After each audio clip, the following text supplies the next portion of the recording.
Doc Rivers has to be fired. I see no answer around it. It's the only way to salvage the Sixers season, in my opinion. We're going to talk that.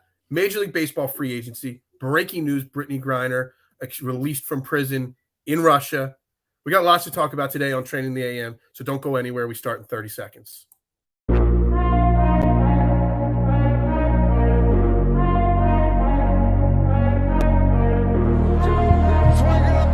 Holding, gets around in front. And Philadelphia has it.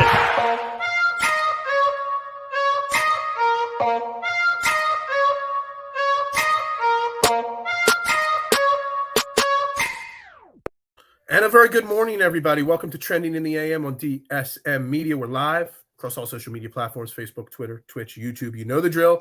Like, share, retweet, follow on all social media platforms. If you want to get interactive with the show, make sure you head over to the DSM Media YouTube page. Best place to get interactive. Make sure you like the video, comment, and subscribe. Even if you're watching this on replay, head on over there and drop your comments. I go back and check every single comment that gets put on there, even on the replays. I'm your host, Phil Stifel, at Bearded Knowledge on Twitter. We got Dylan sitting next to me here today, at DylanJD98. Dylan, how was that jog this morning? I was just going to say, Phil wrapped up a few minutes ago. Felt, hey, I'll throw Phil a favor this morning, and I'll jump on the show with him. Did you shower after your jog? No. We're right to work. A little Greek shower. Just spray a little cologne on, and you're good to go. Mm-hmm.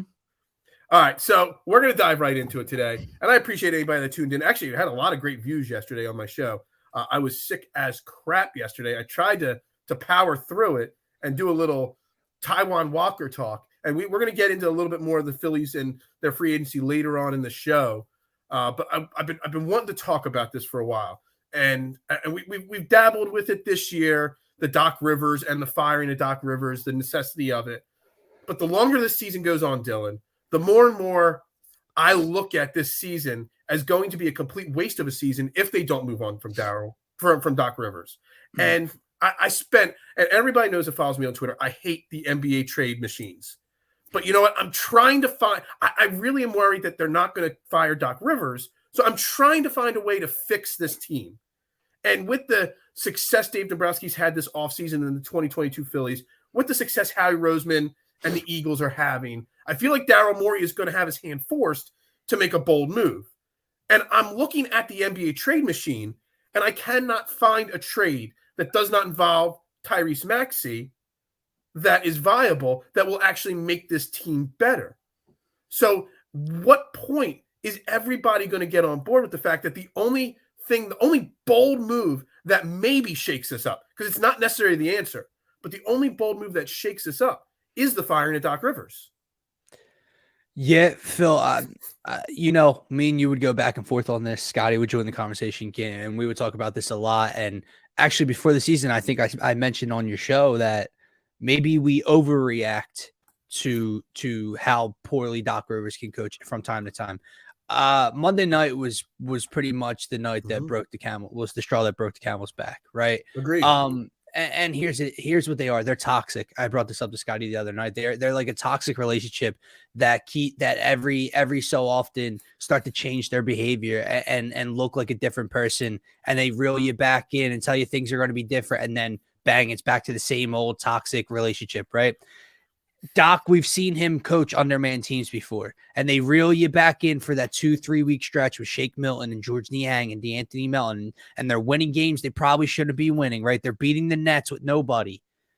And then James Harden returns, Joel Embiid returns, and they get blown out against the Cavs. At least that was a good team. This Monday night lost in double overtime on the road in Harden's return. Phil, I said the other night, I don't want a 40-point Joel Embiid squeak by the Rockets win. I don't need James Harden to come back and give you 25 and 10 to slightly beat the Rockets. I didn't even get that. I got 39 and a loss. I got 21 and 7 and a loss. I got Tobias Harris to go nuclear from the 3-point line in a loss to one of the worst teams in the league. And outside of firing Doc Rivers, I honestly don't know if there's going to be change in a positive light for this team. I'll bring up this conversation for you. There's no change coming here. I don't want it to change. I love both guys. The one might be my favorite athlete in the city, but we need to start having a conversation. If this continues, it was one game, James Harden's return, but we need to have a conversation about the leadership on this team. Joel Embiid, James Harden. Phil, it is inexcusable that over the 2 or 3 week course, they played with all backups. The defense, the offense, the whole team played together. The numbers were up. They were winning games. James Harden and Joel Embiid come back last night or Monday night, and they have one of the worst defensive outings of the entire season. There's no energy. They're lacking on the boards. They're getting beat back in transition. They're leaving guys open on the wings for wide open threes. That's a problem. And I don't know how much of that is Doc Rivers and how much of it ultimately comes down on the leaders and the stars of this team.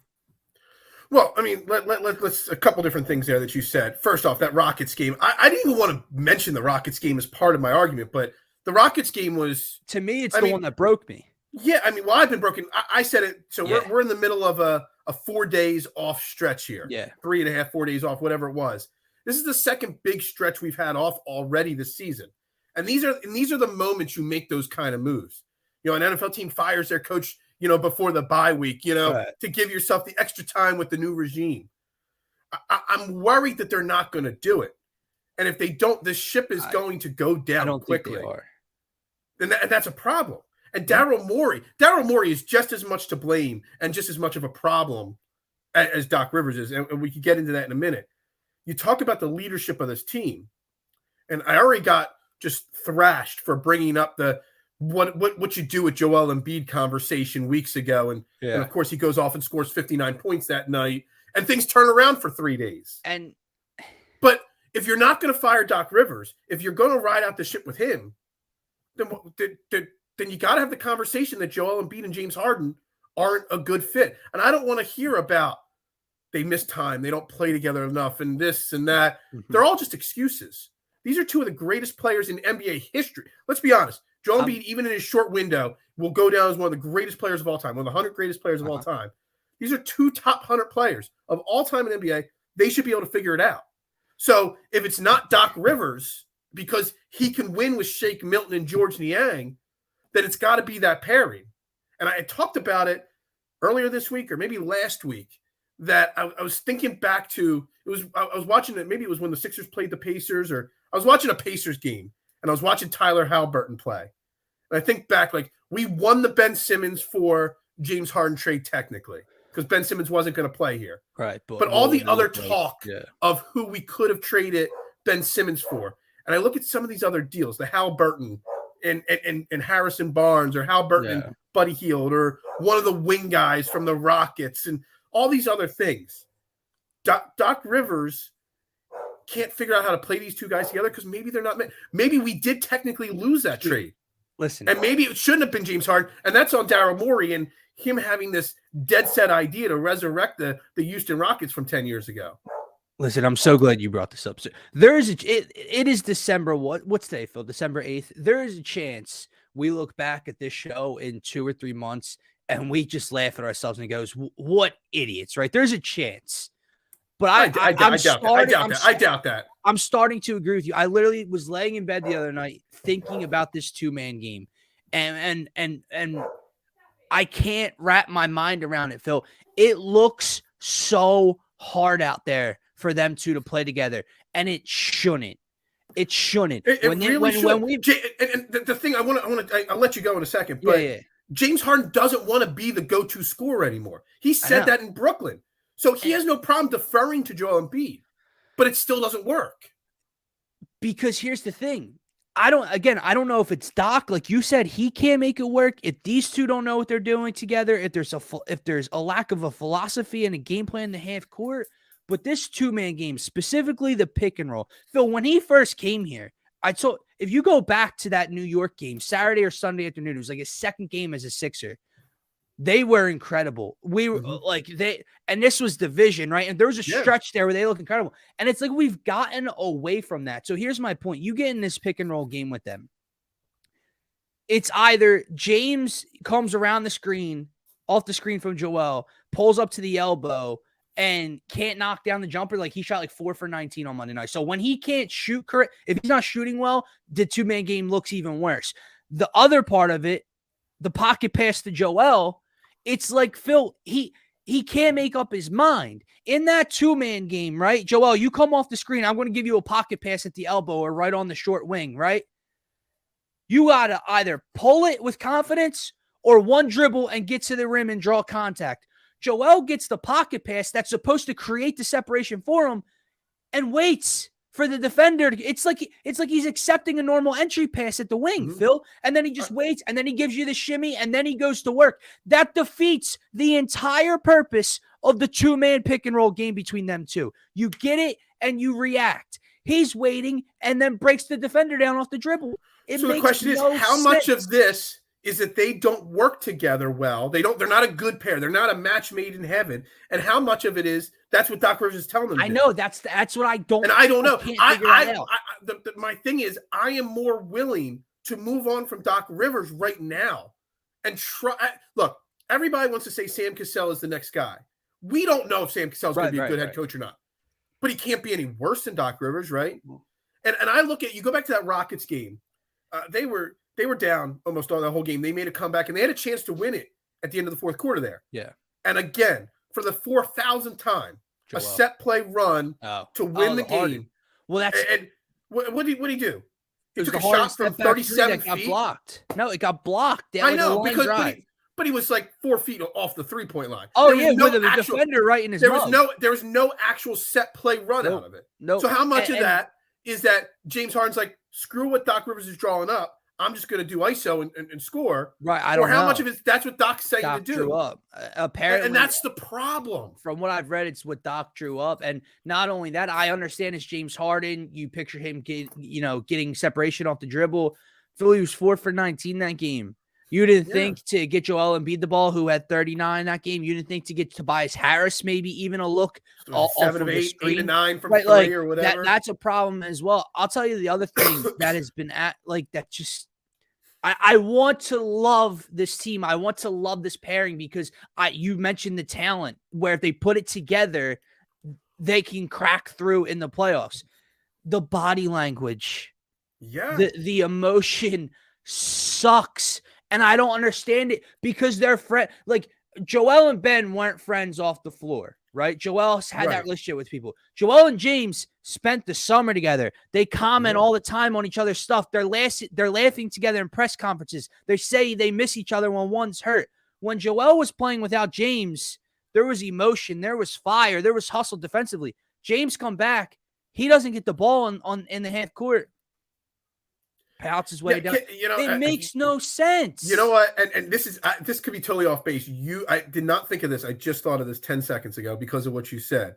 The James Harden, Joel Embiid relationship has a potential to turn into a Donovan McNabb T.O. Because Donovan McNabb and T.O. were best buddies at first. And then all of a sudden, it just blew up. You could be listen, and here's the thing, and not to mention, here's another point why we should look at what James did in the offseason, taking less money to help this team to be here, right? That's what's so weird about the situation. I don't know. Maybe I'm looking too much into the Joel Embiid shoulder shrug on the first game that James Harden comes back, but it shouldn't look this difficult. No. I'll tell you what else has been killing him, Phil. He is a superstar. You know how we feel about him. He is our MVP, and he's been on an absolute monstrous tear, point-wise, rebound. Joel Embiid had 3 rebounds through 4 quarters against the Houston Rockets. That's a disgrace. Secondly, Joel Embiid had 2 turnovers in overtime when the Sixers had the lead because he's going into the lane at 7'2" and jumping and trying to throw a pass out onto the wing and throws it out of bounds 2 times in a row. The Rockets get points off of it. Did you watch the third quarter against Memphis on Friday night? Yes. He was amazing he was the one bright spot against Memphis. But a third quarter sprint against Steven Adams got him destroyed on the boards on the offensive glass for Memphis. Like, he can be so great and dominating, and you look at the box score and it's wow, but there's small moments that cost them a game sometimes. So, I'm not ready to move on from Joel Embiid. No, obviously. that is not what I'm trying to say. No. But, it's funny. At some point, that conversation, look, Daryl Morey, if we're not moving on from Doc Rivers, if we're not moving on from Daryl Morey, we know Daryl Morey's affinity for James Harden and the Houston Rockets. Yeah. Like, I was on Facebook, and I was, the Facebook groups, like Sixers and Eagles groups, they're insane. They're insane. They make you laugh. Oh, yeah. And someone did a proposed trade. It was after one of the bad losses, not the Rockets won. And they proposed, they saw some Houston or some New York Knicks page, making a trade proposal for the New York Knicks for Joel Embiid. And we're not trading Joel Embiid. No. But it was like 6 first-round picks, 3 of them protected, 3 of them unprotected, a couple players, whatever, for Joel Embiid. At what point, if you're not moving on from Doc Rivers, at what point, if you're not moving on from Daryl Morey, you got to split the pair up.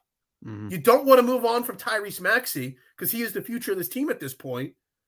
At what point, then, if you're not moving on from them, do you just say Joel Embiid and James Harden aren't going to work? Look, I don't want to say it, but I've dabbled with this conversation before. Joel Embiid and what he should be, the dominant big man, is a man out of place. The style that he should be playing just doesn't fit in the NBA of currently the guard and the wing play that is the current NBA. So maybe you max out his value at the best possible time and you move on from him. Look, I don't want to do that. And I don't want people to think I'm not doing that's that what either. it is. But at what point does that conversation have to be had? That point, here's the thing. Because if you wait too long, like right now, just hypothetically speaking, if you wanted to trade Joel Embiid right now, you probably could get 6 first-round picks for him and some players to balance out the salaries. 2 years from now, you're not going to get that from him when he's even more beat up. So at what point do you, or do we just have to go down with the ship with Joel Embiid, however long it takes? This is the process, right? I don't know. And we had that conversation earlier on in the year. The point is going to be April, May. At that point, it comes for Doc Rivers. That point comes from this organizational outlook, because I think you and I both know deep down we may want Doc gone in the moment. You have been wanting Doc gone since before the season started. But I think we both know that if it's not happening right now, Doc's here through the season, and it's kind of, what can you do for me in the playoffs? That's kind of the thing. And at what you mentioned, at what point, I don't know how to say this without kicking myself in the ass, because the dude is a superstar. He is the back-to-back reigning runner-up, MVP runner-up.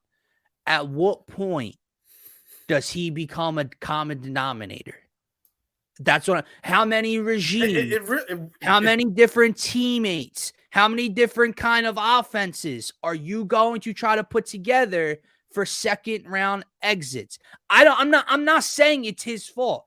I'm saying you went through Ben, you went through Jimmy and Tobias and JJ, and before that you had Dario and Rocco. We all knew the Dario and Rocco, that wasn't a real thing. That was early. I'm just saying that was the first set, right? I would love to have Rocco back on this team right now. Right. Coming off our bench, that would be good. You had Ben and Maxey. Now you go to Joel and James and Maxey. At what point is he a common denominator? And I don't want to think that way. And I'm not saying it is that way. But if you get another first or second round bounce this year, and James Harden doesn't shoot 1 for 11 in a playoff game, and it's not his fault, and it's not totally on Doc, I'm just saying we're not going to have any answers until the postseason run comes. Do you think so? So, obviously I'm looking at the schedule here, and we got a long 7-game. First and foremost, and I've said it before, the schedule writers really so stupid. Didn't know. It's crazy. All the long road trips, back-to-backs, and now 4 days off, 5 days off, and now 7 straight home games. That's insane. 7 straight home games, and some of them are winnable. I mean, Lakers, Charlotte, Sacramento, right off the bat. Sacramento is really good record-wise right now. I don't think they're a really good team, though. You know what I mean? I think they're a little – they'll come back down to earth eventually. But, you got them, and then you go Golden State, Toronto, Detroit, and L.A. I mean, hypothetically, the Sixers could turn this around and go 5-2 in this home trip stand. You know what I mean? And then all of a sudden, everything's roses and great.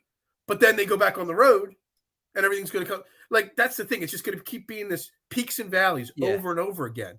I think that's a huge thing is a sustained run, right? Like winning 3 in a row and then dropping 2, then winning 4, then dropping 2 or 3. That's not going to do anything for me. You're not moving the needle. You're not rising in the standings at any point, really. Listen, I'm not suggesting that it's easy to go on a run like the Boston Celtics are on, or like they went on in January through February of last year and how they finished the season. And they're a powerhouse at the moment. They're ridiculous.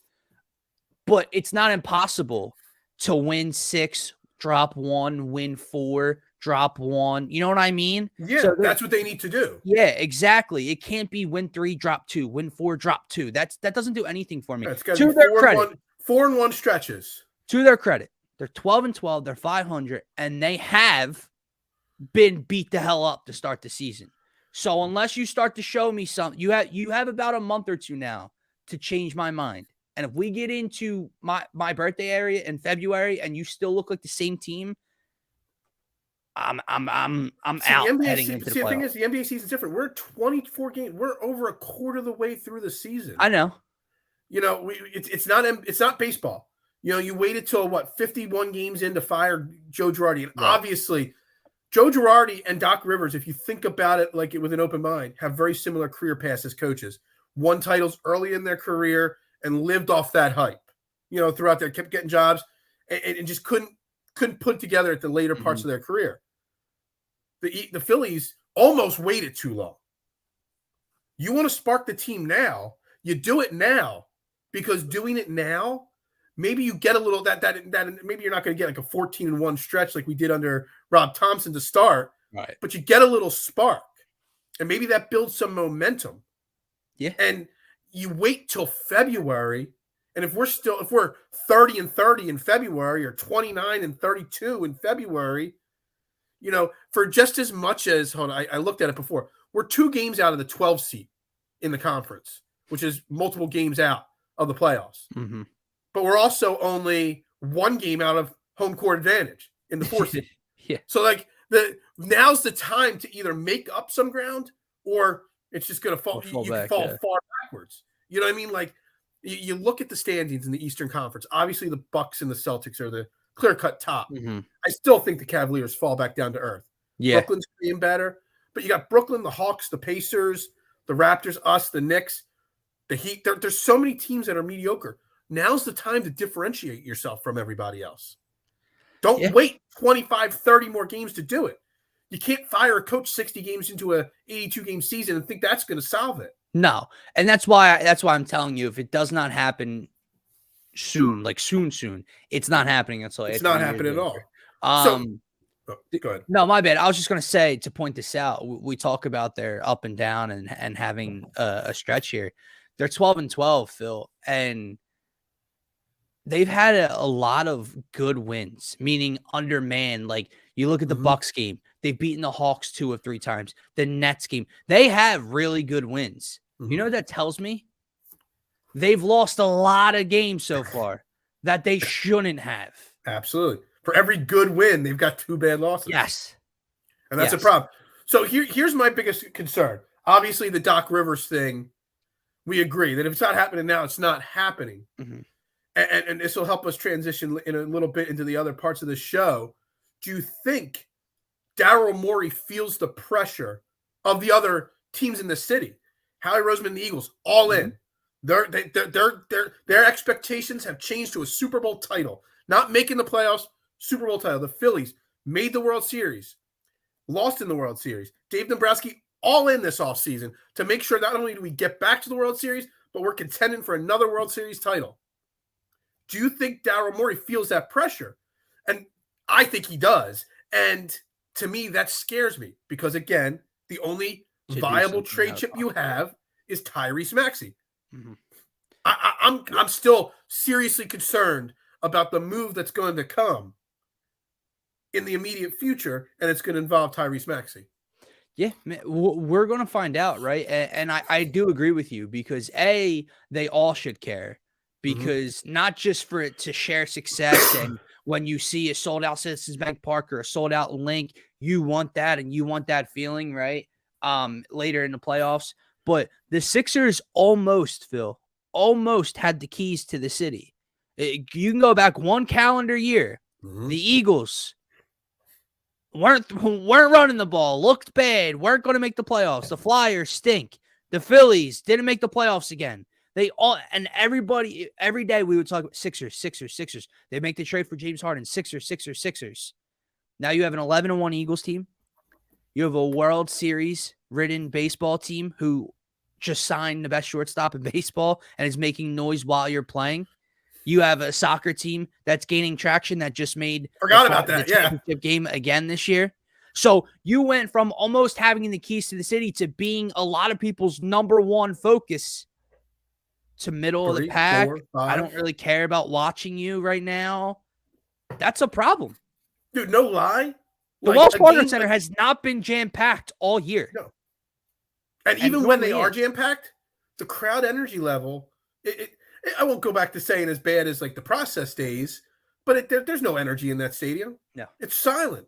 The only time the stadium is more crowded and has a volume to it is when they play a team about like a Bucks team or a Nets team. Scotty, man, we talked about it a lot on the pregame show. I'm half and half. I hear him, but there comes a certain point where it's become too much. I've watched the same movie over and over where I'm getting just not tired. I'm just man, like I'm emotional. If you watch the same movie 10 times, guess what? The same movie will have the same ending 10 times out of 10. Mm-hmm. You can't just keep saying relax 24 games into the season. This is the same book that has been written year in and year out. Give me 2 more months. What's 2 more months going to do? To change, not to fire Docker. I'm saying to change my mind. They have 2 months gearing towards the postseason to change my outlook on what this team can be heading into the playoffs. Scotty, I mean, I hear what he's saying. You're saying here, integrating them back together. But I said it at the beginning of the show. James Harden is a top 75 all-time NBA player. Joel Embiid probably will go down as a top 75 all-time NBA player. They should be able to figure it out naturally. They just should. You don't need to keep figuring it out. They've been together now for what's it been since we traded for James Harden? 4, 5, 6 months ago? Yeah. They should have it figured out by now. They're better than that. They should be better than that. And I'm tired of the excuses. I really am. And Dylan, like I said, I worry about what Doc Rivers or Daryl Morey might do instead of firing Doc Rivers. Mm-hmm. I mean, is trading Tobias Harris, which, I love Tobias Harris. I know Scotty loves Tobias Harris. What are you really going to get for Tobias Harris? And what you get for Tobias Harris, is that really going to make a difference on this team? Probably not. No. And we've had this conversation before about Tobias Harris, where Tobias Harris is underrated in this fan base to a pretty good point, and then B, you're never getting like a 3. Some people think, oh, can I flip Tobias for 2 or 3 role players that can contribute? You're never getting that deal. So I don't know what people want. I mean, you could pick any team right now. I got the NBA trade machine up on another screen right now. Pick any team. And I guarantee, like I looked at it because I was thinking about the whole originally wanting Sacramento. So actually, Sacramento is the one team you might be able to find a financial partner that works on flipping Tobias Harris. So Tobias Harris for Harrison Barnes and Kevin Huerter works financially. Does Harrison Barnes and Kevin Huerter make us better? Does it move the needle? Not really. No, Kevin Huerter's been stroking it from 3 like he does. No other this year, but he's not a better basketball player. Yeah. And Harrison Barnes, I mean, maybe in the right role. Oh, and this is the point. And Scotty, if we do a pregame show Friday, we'll talk about it. Like I that's why I'm half it. I agree. Like they're 500 without the 3 of them essentially. But and I know it throws off chemistry, but that it shouldn't. Not against the Houston Rockets. That's my problem. And I said it to Phil early on in the show, and you and I talked about how toxic they can be. Harden's first game back, and Embiid's back. I don't need a 40-point squeak by the Rockets game. I don't need Harden to come back and give you 25 and 10 and a win. We got all of those. 40, 25, 21 and 7. Tobias, 27, whatever he shot. And they lost. and the defense was an atrocity, and the effort and the rebounding. I'm not saying it can't be fixed, but I've seen it too many times. Why was it not a problem for Shake and D-Mel and Niang to play team basketball and the defense get their numbers up? The stars come back and the effort goes. Right, that's an indictment on them. And Sky saying the movie starts again with injuries. Well, then maybe you shouldn't have built a team around Joel Embiid and James Harden, who Joel Embiid misses time every single year. James Harden has not played a full season in a long time. He's 34 years old, a lot of wear and tear. It's tough. So maybe we shouldn't have built a team around that. We don't. Maxi's the key because he hasn't had a long career yet and he hasn't been injury prone. This is the biggest question at the bottom. And like I said, I ain't giving up on it. So I am trying to give it time. But it will. So why not try to find a new voice? Everybody wants us to relax, but find a new voice to try to figure it out. And that's the voice of Doc Rivers. Doc Rivers doesn't look like he tries to motivate. And we haven't even talked about, his fantastic pregame speeches and his fantastic postgame comments that he always makes. All he does is make excuses. Like, the voice has to change. The one thing I don't like about Doc as a leader is he never says I. He never points to himself. And to Scotty's final point, Phil, I think I brought this up to you earlier. I agree with you. Scott, like I said, but to me, the Doc is he has to be the scapegoat if there is going to be something done. I don't think there's going to be anything done, not till the season's over. But if something were to be done, you're not getting a trade. You're not getting you are getting a Doc Rivers firing because it's the only possible thing. You ain't moving Joel. You ain't moving Tyrese. You ain't moving Harden. So you ain't moving Tobias for a bucket of balls. So to me, the only thing that can change is firing Doc. But it does start with the leadership and the star power on this team when they're all playing together. But to your point, Phil, how much of that is them versus Doc versus a combination? That final play, James Harden's 4 for 18 in the game. That's what you draw up with the game on the line against the Houston Rockets. So it's tough, man. Scotty, they're toxic. That's why they're toxic. So here's the thing, and we can end it with this point here. We can converse on this topic. Look, we're not ready to move on from Joel Embiid yet. We're not ready to move on from the Joel Embiid James Harden pairing yet. But we've obviously seen that it doesn't work as constituted with Doc Rivers. So what you do is you fire Doc Rivers now before it's too late. You see if a new voice can make it any better. And then if another voice and another regime, like you said, Dylan, you've had the different regimes, the different teammates, the different coaches. Then if another voice can't make it work, then you have to move on from James Harden or Joel Embiid for next season. You can learn that pairing didn't work. So you need to see, because if you wait this year with Doc Rivers, Joel Embiid, and James Harden, you ride it out, you make a minor tweak to the roster, the trade deadline, whatever it may be, then you got to change coaches next offseason and then see another whole year if James Harden and Joel Embiid work together. Now you're 2 more years into this Joel Embiid, thing here. You make the voice change now. And if that doesn't work, then that tells you this offseason drastic roster changes need to be had. It's once again, I don't disagree with you, but when we look internally, and obviously you brought the name Sam Cassell earlier. I don't know Sam Cassell is a good coach or not, but obviously you're not going to find anybody from the outside. And in basketball specifically, I know we like to compare it to Rob Thompson. Rob Thompson had little to zero input while being a bench coach for the Phillies. Right. So they weren't working closely with Rob Thompson. Then all of a sudden he comes in. To me, in the NBA, it's a player-driven league. Players play, coaches, whatever.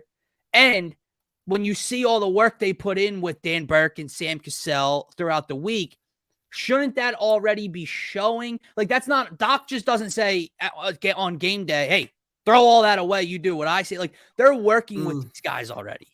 So, no, I'm going to counter that a little bit because there was reports coming out about how Rob Thompson was already so what the assistants do behind the scenes. Yes, it helps, but the attachment that those players had to Rob Thompson already, so that when he took over, his slight tweak to the voice and the theory and the motivation resonated with them. I've seen multiple times James Harden, Tyrese Maxey physically embracing Yeah, Sam Cassell. They respect him. You don't see that respect between the players and Doc Rivers, do you? But you didn't see it with Joe Girardi. So they play for their team. But if you don't respect the leader of the team, which is the coach, that kind of takes the energy level down when that ball gets tipped. I know, but the weirdest part is the same thing we've said about Doc. Why does Harden re-sign if he's not signing off on Doc? I get that. And that's the most puzzling part of it to me. If Joel is voicing his displeasure within the organization, why is Doc still here? So I don't know what the hell goes on behind those doors, dude. I have no idea the relationships, how tight everyone is. I watch Embiid and Harden party together and laugh together and joke together, and then I watch them shrug their shoulders at each other on the floor. I don't know what to do. Just so you know, best friends don't always make great coworkers. No, I know. You know, you could be buddy and not be a good pairing. You can also hate each other and be great coworkers. Jimmy and Joel worked out okay. Yeah, and they should still be playing together at this point. Obviously, that's another whole topic right there. That one in there. Yeah, hey, that's why Jimmy Butler still hangs right there. I keep it just in the corner from the rafters. The thought of what should and could have been. Yeah, it is what it is. Real quick, we're gonna take a quick pause in the action here. Today's show brought to you by Gents Barber Lounge. Check out one of their 2 great locations, Fishtown and Old City, and book your appointment today. They own the craft and it shows, rated the #1 barbershop on Yelp in the Philadelphia area. Multiple award-winning barbers, able to handle any style cut, adult or kid. Check out some of their great work right here.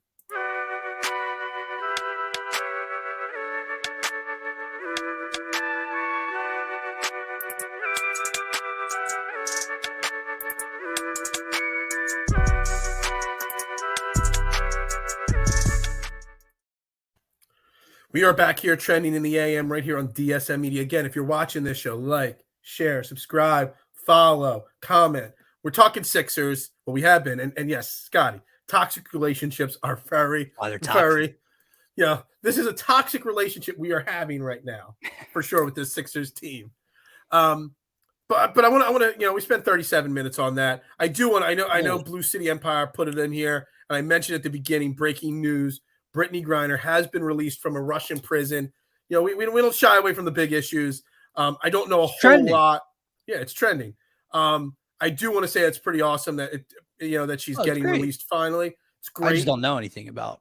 She's being released in a prisoner swap for some kind of arms dealer that Russia really wanted. He's a really awful person. I think he's got like some kind of death nickname or something like that. Well, he's probably not lasting too much longer. I don't know what the deal is there. It sounds like something. Yeah, don't pull it up. Yeah, don't put it up there. Well, I just got over a 12-hour Twitter ban. I'm going to get a YouTube ban if I put Scotty's comment up on there. Come on, man. Yeah, it sounds like something out of a James Bond movie. I don't know. Prisoner swap there for an NBA player. Yeah, it is what it is. Listen, Russia's crazy, man, and maybe that's why they sentenced her so harshly and then moved her to like a camp, because they knew they could get their guy back that they wanted. I don't know what it was. I can't speak on it because I've never literally heard of a prison swap before. In James Bond movies, it happens all the time in James Bond movies. The one thing I can say, because at first when I first heard it, and they were like, "Okay, we'll give you her back for," I think they wanted two guys before, but uneven trade. But I thought they meant like they wanted him back in in Russia, like they wanted because of a good reason, like they wanted the arms dealer back to deal arms essentially. Oh, I thought that's what it was. They want no. I think like they. I think Mr. Arms Dealer is going to be no more. Bye-bye. Oh, okay. All right. That's even better. That's a winning trade right there. Yeah. All right. So it's not a degraded trade there, Scotty. From my understanding, that's what it is. All right. That's great arms dealer knowledge from Dylan right there. Yeah.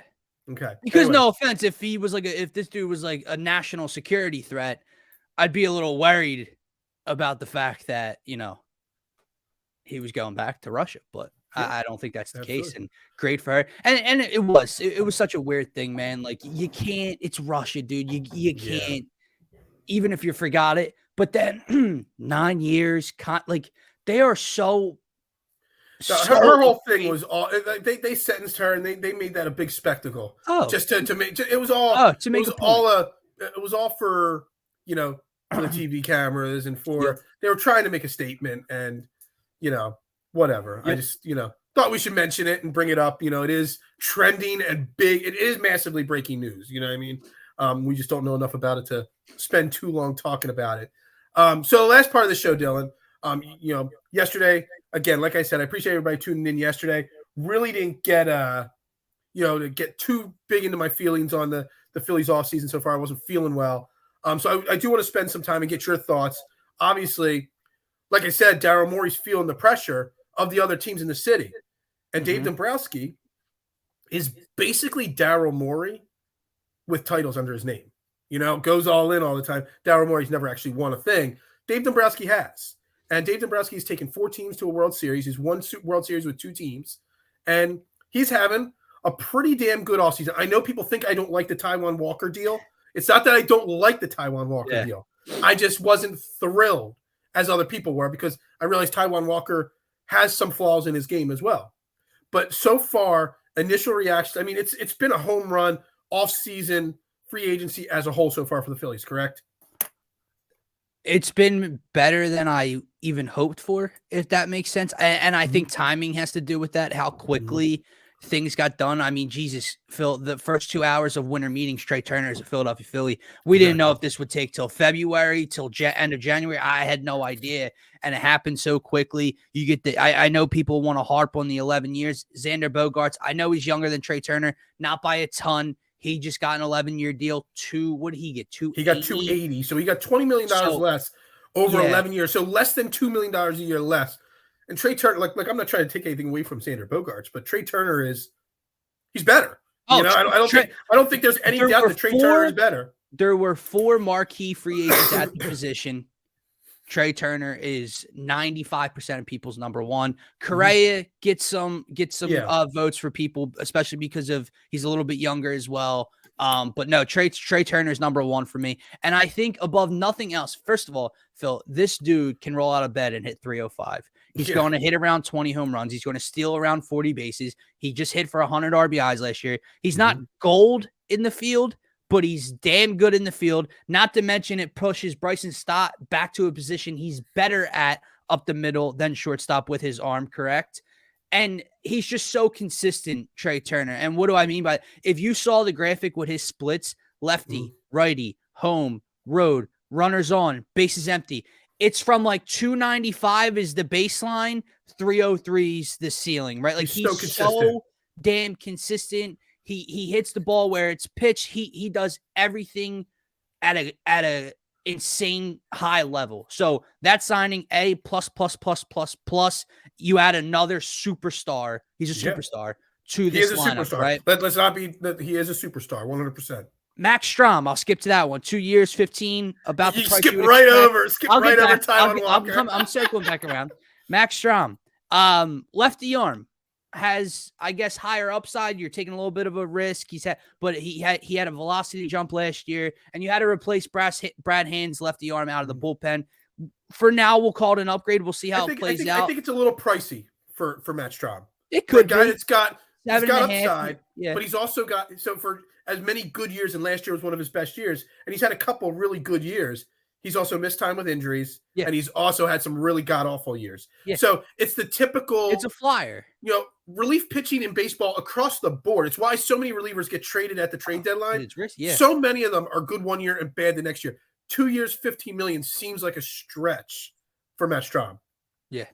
No, and he's just honestly becoming a joke at this point, Scotty. But who? Stephen A. Said he didn't know who Trey Turner was, but yeah, and it's funny. They won't talk baseball, but when the Yankees re-sign Aaron Judge, there's 4 segments on the Yankees. Yeah, right? So exactly. It's pretty stupid. But anyway, and then coming back to Taijuan Walker, you're not like I was a little higher on it than you were, but I get your point. But I think your point is based off of people having unreal expectations for what the signing was. The Hey, contract, in my opinion, people think Taijuan Walker is going to be this all-star level pitcher. No, And he's and if not that anybody good. thinks A that, lot they're of people wrong. think that. He is the fourth starter with upside to be your third starter who can outpitch Ranger for half the year. He's going to be in that range, right? Mm-hmm. He's got a nasty splitter. He's coming off of a really good year last year, and there's injury concern, right? There are injury concerns, but it was from Tommy John,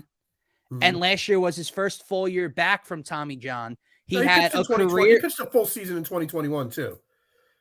He had 30. He pitched 30 games, and that year in 2021, he had like a 4.6 ERA. Yeah. Last year, though, he had a career first half. He was amazing in the first half, dipped off in the second half. But you have to remember, the Mets were without Scherzer and DeGrom for a lot of the year. So what does that mean? Bassett and Taijuan Walker attributed to a lot of their success and had to carry a pitching staff for a while, right? It's a fair point. So you bring him in, 4 years, 72. I know it's a lot for a fourth starter. Jamison Taillon, who was linked to the Phillies, got 4 for 68. I think Walker's has higher upside than him. So let me bring this up here. This stuff. Well, first off, it was Walker, Taillon, or Quintana. Quintana got 2 years, $26 million by the Mets. I brought this up yesterday. Again, I wasn't feeling great, so I didn't really get into it too much. Is this a precursor to the Phillies not extending Aaron Nola? No, because 4 years, so. $72 million. Aaron Nola's coming up on the last year of his deal. You've got Painter, Abel, McGreary in the minors, ready to go. You still got Zach Wheeler for 2 more years. You got Ranger Suarez under team control for 3 more years. So for the next 3 years, 2 years, you've got Wheeler, Walker, and Ranger, plus the 3 young guys. That's 6 starters. Yeah. And you've got Aaron Nola on the last year of his deal. And so I put that thought out on Twitter. Then, of course, my page got suspended yesterday. So I got a bunch of comments on it. There are actual people that are okay with that, moving on from Aaron Nola. No, I don't. I think that they have already voiced internally and said aloud that their plan that they highly intend to extend Nola. And I think you're going to see that they're not waiting for that. I think you get Nola. I thought that would come before signing a starting pitcher. No, I think I think they probably want to take care of the rest of the roster first for this year, and then they'll get into the talks in extending Knowles because he's already locked up this year. That it's not going to change anything for this season. So he's now your third. You're paying Taijuan Walker more than Aaron Nola this year. Yeah, I'll predict that lasts for all of 2 months, and then Nola will bounce back. Because you can't be paying. We're all in this offseason. We're all in this offseason spending both. So let's see, 72 million, 372. So that's 3. Yeah, 387. 387 in the literally 24 hours they spent. Yeah, but they were able to do that because they had so much money coming off the books. John Middleton. Yeah, they had a lot of money coming off the books this year, so they're just barely back over the luxury tax. They still have about $15 million to spend till the next luxury tax threshold. Right. They don't have all that money coming off the books next year. So extending Aaron Nola next year into next season is going to put them into that secondary luxury tax threshold. Right. Plus whatever other moves they make this offseason. Yeah. So obviously it seems like the Phillies are willing to spend, but are they willing to spend over that secondary luxury tax threshold? And that's where that's what I'm thinking. I'm like, well, are they going to give Aaron Nola 25, 20? If Taijuan Walker's getting $18 million a year, an Aaron Nola extension is going to be north of $25 million a year. So now you're talking at the second threshold. Now you're talking big time. You're talking Yankee type, payroll. Well, here's the thing: when you're basically already there, you might. The Phillies are third right now, slightly behind the Mets. They'll do it, and that's the thing. I understand your point because of how many young guys, and it's not just young guys that have whispers about them. No.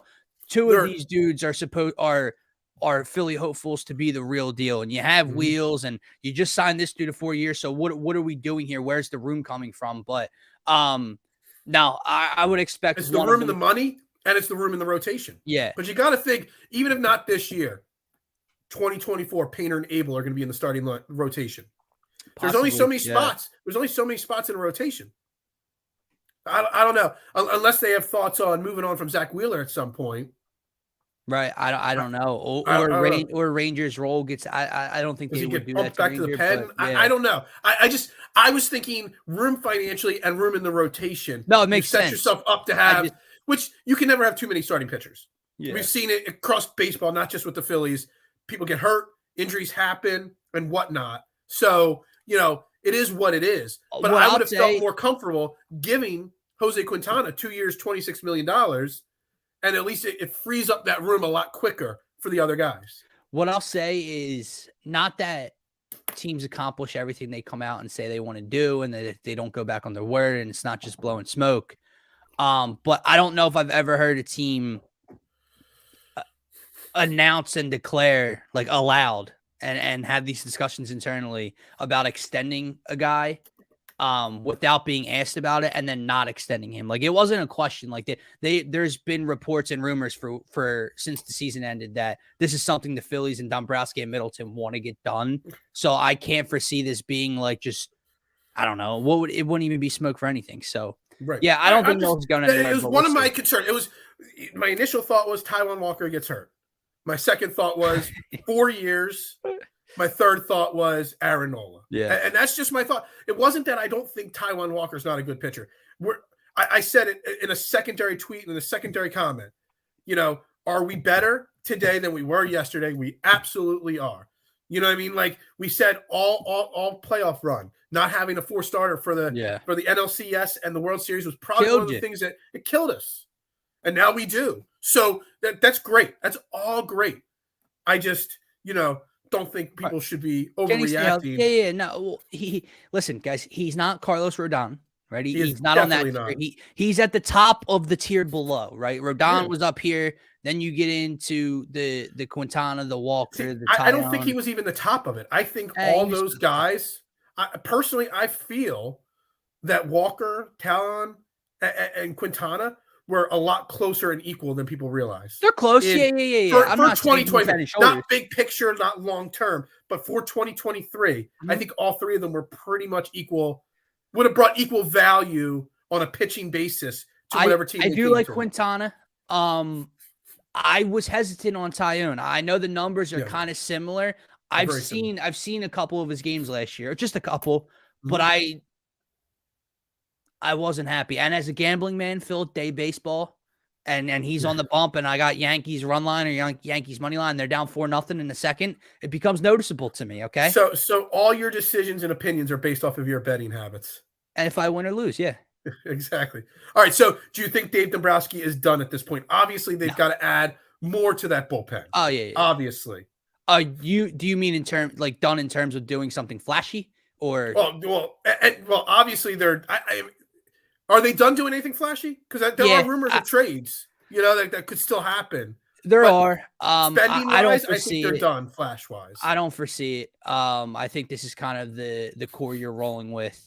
But in terms, they obviously have about 2-ish positions of need in the bullpen that they need to fill, depending what they do. Do you think they need to fill the Bryce Harper spot before the season starts, or is that going to be left internally? Because I think it's going to be left internally. I've said it since day one. I think it's going to be left internally. I think it will. Preferably not with Derek Hall. I think it's going to be the Maton Vierling platoon. Maybe Derek Hall as well will be part of that platoon. But I think literally, unless some kind of crazy trade happens with Rhys Hoskins, which I firmly believe it doesn't happen. No, I think they add 2 more bullpen arms, and that's pretty much it this offseason. Yeah, no, I agree. And it'll be interesting. I don't know how busy obviously he's very busy and he's focused on fixing. He's identified all the holes and he's fixed those. That's a beautiful thing, isn't it? Like when we see the holes and we're annoyed about the holes, but they don't go out and do anything about it. No. He wasted all of 2 seconds and said, these are the holes and I'm going to upgrade them. Right.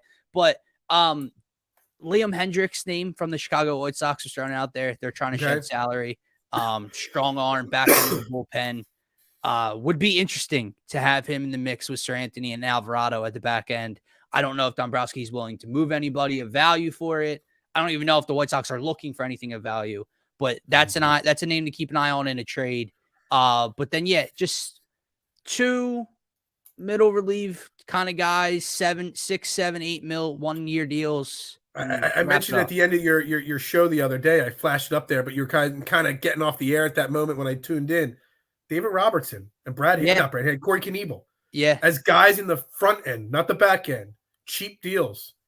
I mean, I think they would still provide some value. Corey Knievel was bad as a closer, but he wasn't bad once he got bumped from the closer. No, role. I agree. You know what I mean? And Robertson, you get him cheap enough, and David Robertson, he can pitch in the 6th, 7th inning right now. And then, if you have problems, he's got experience as a closer. So, I think they're guys that they should target, bringing back what they know, but also you could get them much cheaper at this point. I agree. And especially Robertson, like you want clubhouse guys as well. And I think that's something they know too. Guys that have been there, done that. But also want to be here. And I think Robertson, when he got traded from the Cubs, second stint back here, seemed, especially over experience in the World Series run, seemed extremely happy to be here. I don't foresee he's not going to get a bag anywhere. He's not going to, the Phillies can't afford him and he's going to go get paid somewhere else to take his money on a bad team. I think he's probably affordable at this age with the injury history, right? So he's probably number one, but I want to be opposed to Knievel in the 6th or 7th inning as well. Yeah, absolutely. Are you the rest of me? I mean, Major League Free Agency, has been insane in general. Yeah. I mean, this is because normally the big deals take a long time to matriculate and happen. And all the big deals are happening like pretty much right away here in the winter meetings. Yeah. Aaron Judge, obviously huge deal. Xander Bogaerts last night, huge deal. The Japanese guy that wanted to come to Philly went to Boston on a big deal. Wilson Contreras, Verlander, DeGrom. Yeah, DeGrom, Verlander, Contreras going to the Cardinals to replace Molina. There's been a lot of really big deals. Any of them surprise you? Because, what surprises me the most is how many guys that the Padres have missed out on. Oh, well, that's hilarious. And listen, and I like Xander Bogaerts. I would have been happy to have Xander Bogaerts. So I'm not trying to slight him in any fashion. Yeah. But it's funny that they had to overpay Xander Bogaerts because now listen, they were in the NLCS last year. They're getting Fernando Tatis back. Now he gets to move to the outfield. Yeah, they add Xander Bogaerts. They assume that he can move to. They assume he can move to the outfield. That's true. But that lineup, listen, they're good, man. I'm not trying to but it is funny that they had to overpay for him because they missed out on the other two. Surprising? No. I mean, I think once the Mets lost DeGrom, which I didn't think he was returning there anyway, they filled him right back with Verlander, which, I mean, he's freaking 40 with that butt chin. Like, I don't know. I won't lie. I think they're better with Verlander than DeGrom because at least Verlander is going to go 30 starts. Yeah. You don't know if you're getting 30 starts. Yeah, but now he's in that. He'll need Tommy John in like 2 weeks. But honestly, the Judge one a little bit. Okay. I didn't think he was going back, man. And I didn't think the Yankees were opening their wallet like that because they had been so stubborn. And when he went out and visited San Fran like 2 weeks ago, and he was out in San Diego, and signed with San Francisco for 1 second. That was first of all, John Heyman. I said this yesterday. Could you imagine? Like, forget this season with Trey Turner. Like that would have hurt enough. Yeah. Imagine the Bryce year. Yeah. You get a tweet, Bryce to Philly. 22 seconds later. Oops. Sorry, my bad. And then it's not like 5 hours later he signed with the Giants. He don't sign with the Giants. Like, their prize was Mitch. Can you imagine if that was a Woj bomb that was wrong, or Adam Schefter was wrong? No. People would have tore them apart. Well, that's why Jeff Passan didn't tweet it. It was John Heyman. But the Judge one, man, honestly, because I didn't think he was going back, and not that it's not a great get. It was the goal. It was the AL MVP, 62 home runs, franchise guy, right? Listen, we're talking years, right? Aaron Judge is older than Bryce Harper. He's 31 already. And you just gave him 9 years, okay? Yep. Now, with the DH, and like, I'm sure he'll age fine probably. But here's the best part, Phil. The Yankees haven't done shit. Like, they might have the biggest signing. All you did was retain your star player from last year, in which you got bounced in the playoffs. Like, you haven't upgraded anywhere. Nope. So that's the funniest part. They're all on Twitter, rah, we got Judge. Bro, you got the same team, except you lost a couple pieces. I think that's a great point. Re-signed Rizzo, had him last year. You haven't done anything new. Yeah. I think that's a great point. And I think that's, they were talking about it on a lot of channels yesterday about, what does a team have to do to justify these big deals? Like, Aaron Judge, do the Yankees have to win X amount of World Series to justify? Do the Phillies that they give Bryce Harper, Aaron, Trey Turner, Zach Wheeler, all these things. What has to happen to justify these deals? And I think each city, it's different. In New York, you have to win a World Series, if not two, for Aaron Judge to be justifying that contract. And they're worse now. They're no better. No. If anything, they're worse big picture they have because other teams have gotten better. Yeah. No, you're 100% right. The Judge deal was nine for 360. Yeah, it's nine for 360. $40 million a year for Aaron Judge. Which he turned down 40 more from San Diego, which is pretty funny. But dude, what's it say about, so I brought up, and we got to wrap this show up here. I brought it up yesterday, what it says about Philadelphia, but also what it says about San Diego and San Francisco. Like, so people have turned more money down to come play in Philadelphia. Trey Turner turned down beautiful weather. Trey Turner turned down $30-40 million to come play in Philadelphia? 42 extra million, I believe. San Diego has offered so many guys so much money. Well, and they've turned it down to go elsewhere. Here's the thing. They're throwing out big money in that sense. When no one reads the tea leaves, in terms of taxes, which I know we don't think about that stuff. I saw a post. Contract.